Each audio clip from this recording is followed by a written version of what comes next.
The story begins in a place that should have been routine, just another international tournament, just another set of games for Team USA to handle with ease. But what unfolded in Puerto Rico during the FIBA World Cup qualifiers quickly turned into something far bigger, something that blurred the line between dominance and disbelief. At the center of it all was Caitlin Clark, stepping onto the senior national stage for the very first time, carrying not just expectations, but a quiet curiosity about how her game would translate after nearly 8 months away from competitive basketball. What followed didn't just answer that question. It shattered it. In a span of 7 days, across 5 games, Clark didn't ease herself back into rhythm. She didn't gradually find her footing. She detonated onto the international scene with a level of control and vision that made it feel like she had never left the court at all. 14 world records fell in that single week. A number so outrageous it almost sounds fictional until you start tracing each performance, each stat line, each moment where she bent the game to her will. And yet, somehow, that wasn't even the most chaotic part of the story, because while Clark was dismantling defenses, orchestrating blowouts, and rewriting record books in real time, Angel Reese was thousands of miles away, reacting in a way that pulled just as much attention but for entirely different reasons. Clark's debut alone would have been enough to headline the entire tournament.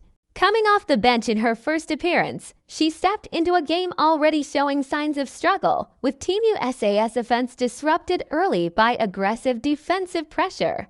But where others hesitated, Clark accelerated.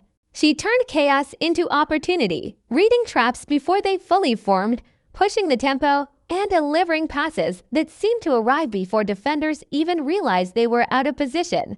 17 points, 12 assists, 0 turnovers, all in just 19 minutes. It wasn't just efficient, it was surgical. That performance didn't just secure a win, it made history. No player from any country had ever recorded that many assists in a senior national team debut. It was the fastest double-double in Team USA debut history.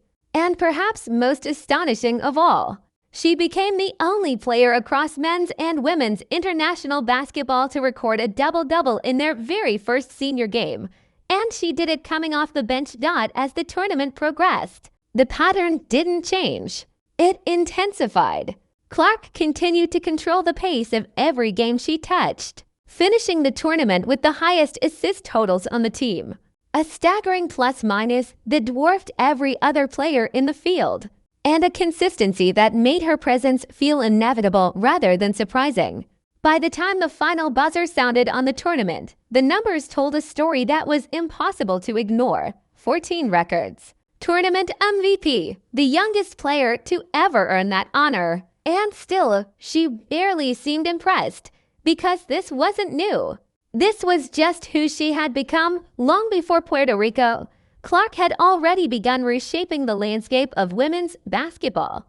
Her rookie season in the WNBA wasn't just successful, it was historic in a way the league had never seen. 62 records fell in a single season, spanning scoring, assists, shooting, and even viewership metrics that extended far beyond the court itself. Every game she played became an event. Every performance added another layer to a growing legacy that was starting to feel inevitable. And as her on-court dominance grew, so did everything around it. Major brands didn't just notice, they aligned themselves with her. Nike didn't just offer a deal. They built a structure typically reserved for global icons, a signature shoe line, revenue sharing, a level of investment that placed her in the same commercial conversation as legends. Wilson Sporting Goods followed with a signature line of their own, something rarely given and historically reserved for figures who transcend their sport. Then came State Farm, positioning her not as a supporting face, but as a central figure in their campaigns. Gatorade added a record-breaking deal. Even Prada entered the picture, signaling a crossover into cultural influence that few athletes ever achieve, let alone at such an early stage in their careers. This wasn't just success, it was acceleration. And that's where the contrast began to sharpen, because while Clark's trajectory was climbing at a near unprecedented rate, Angel Reese's path was unfolding in a very different light. Reese had her own accomplishments, leading the league in rebounds and carving out a presence that couldn't be ignored. But the deeper analysis told a more complicated story, one that critics and analysts continued to dissect throughout the season. A significant portion of her rebounding numbers came from her own missed shots, inflating totals in a way that sparked ongoing debate. It wasn't about effort, no one questioned that, but about impact, efficiency, and how those numbers translated into overall performance compared to the evolving standard being set elsewhere. And that comparison became unavoidable, especially as the business side began to mirror the gap on the court, while Nike prepared for what analysts predicted would be a near-instant sellout of Clark's signature releases. Reese's partnership with Reebok struggled to find the same momentum. All the excitement gave way to quiet shelves. Discounts appeared. Marketing efforts faded. In an industry driven by demand and perception, those signals spoke volumes. And then came the moment that turned quiet contrast into loud controversy. As Clark celebrated her FIBA MVP and the avalanche of records that came with it, Reese's reaction surfaced online in a way that immediately ignited conversation.